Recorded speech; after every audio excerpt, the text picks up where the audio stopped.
we are at my practice space, and I'm going to take you around my kit a little bit and show you what I got. I use a Pearl SRX, which it's a session custom kit, and it's a maple shell kit. I'm not really sure the plies on it. I think it's probably like 6 ply or something. And the dimensions are a little strange. Most people don't use dimensions like this. They are a little whacked out. This right here is a 13-inch rack tom. It's a 13 by 9, and I love the tone of these. This is a 13 by 9. This is my second rack, and it is a 15 by 11. If you notice, these things look really strange together, you know, like something doesn't really belong here, that sort of thing. So this little one kind of looks wacky. This one looks really good. Back here is an 18-inch tom, 18-inch floor tom. I always like playing 18 inches live. A lot of times you can record with a 16-inch. That gives you a little more controlled tone. But for live purposes, definitely 18-inch gives you big hammering thud. You know, I love big fat floor tom sound. And I tend to record with this. I recorded the new black with this kit, and it's you know, turned out amazing, man. I love the tone that it gives. You know, nice big fat heavy scary drum tone. The kick drums, my left kick drum is a 24-inch by 16-inch, and my right kick drum is a 24 by 18. Really, like I said, this kit was kind of called together for me by Pearl on an emergency notification.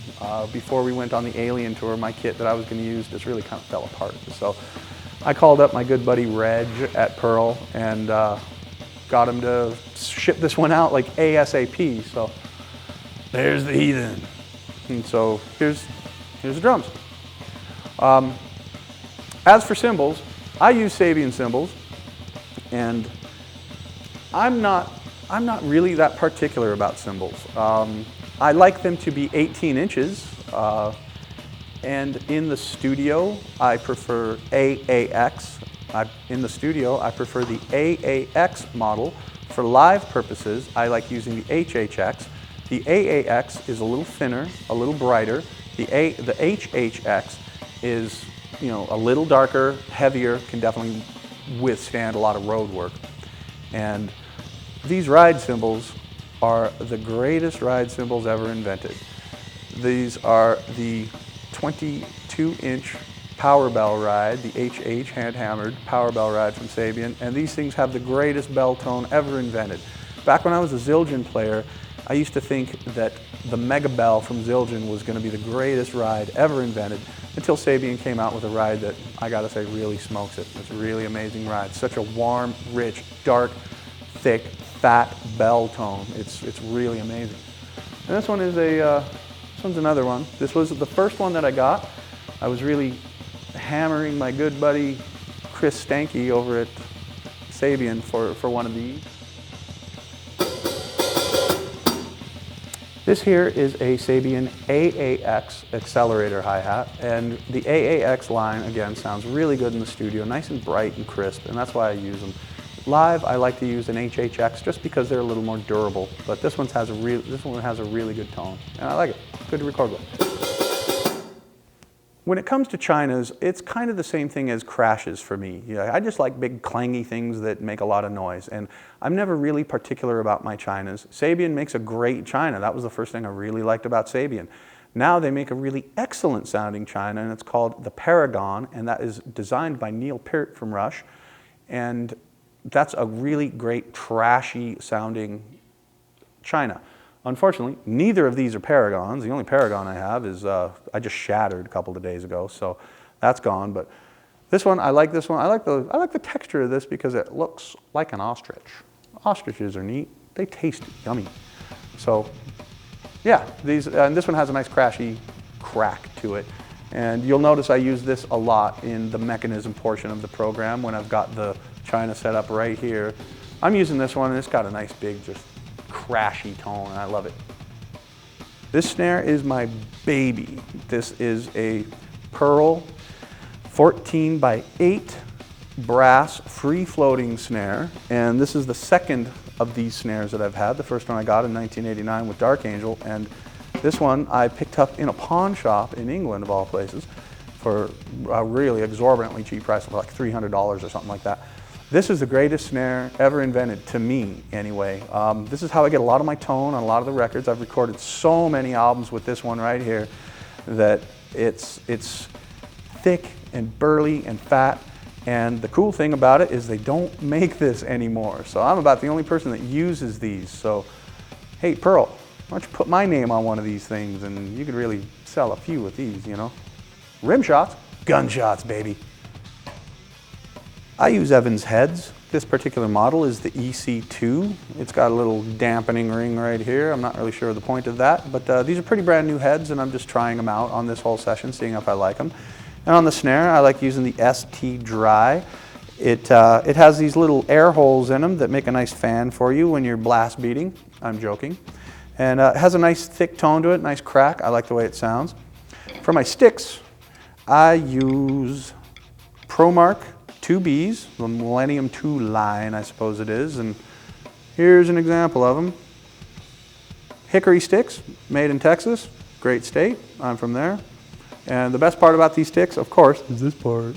Yeah, I love these. These are great sticks. I use these anyway. If I did not have if I did not have a ProMark endorsement, I would use these sticks regardless. I buy these sticks all the time. If I run out of sticks and I don't have one with my name on it, that's totally cool with me. I'll go buy them. So these are awesome sticks. Use ProMark, absolutely.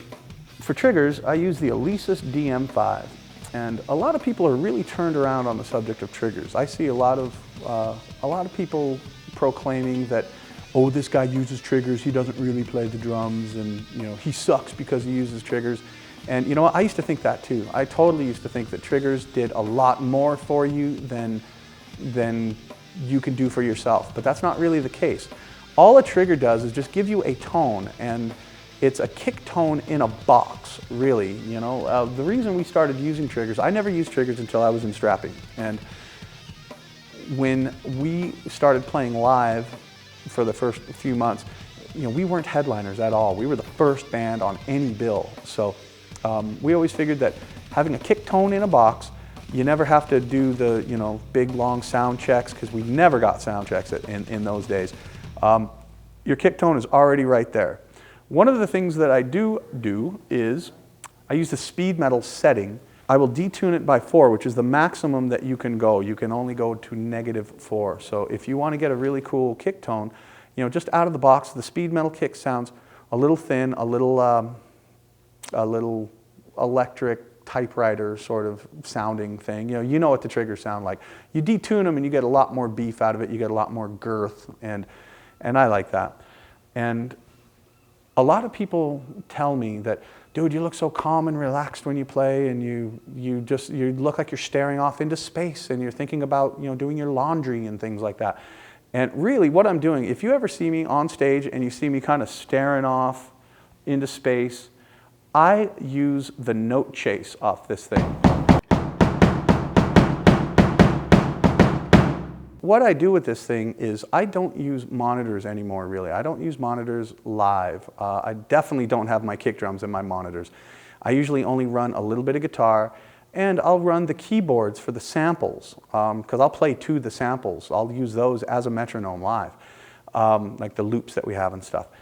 But if you see me staring off into space, I am using that note chase there as a guide for what I'm playing. Like, I'm a very, very visual drummer, I guess. You know, I don't like hearing my kicks. I hate the tone of these things. You know, they sound great out front, but believe me, in the monitors, they do sound tinny and clicky and gross sounding, and it makes me feel like I'm so naked on stage when I hear these things in my monitors and they don't sound good. So I usually just turn them off, and I watch that thing, and when it's flying, when it's going just even strobing, because it's a little strobing note chase button, when it's strobing just perfectly, then I know I'm rocking it. And usually you see me staring over to my left when I'm doing some hauling pattern or some technical double bass pattern, and you'll see me kind of looking over here, just kind of staring and blissing out, and I'm staring at that note chase button, and that's my guide.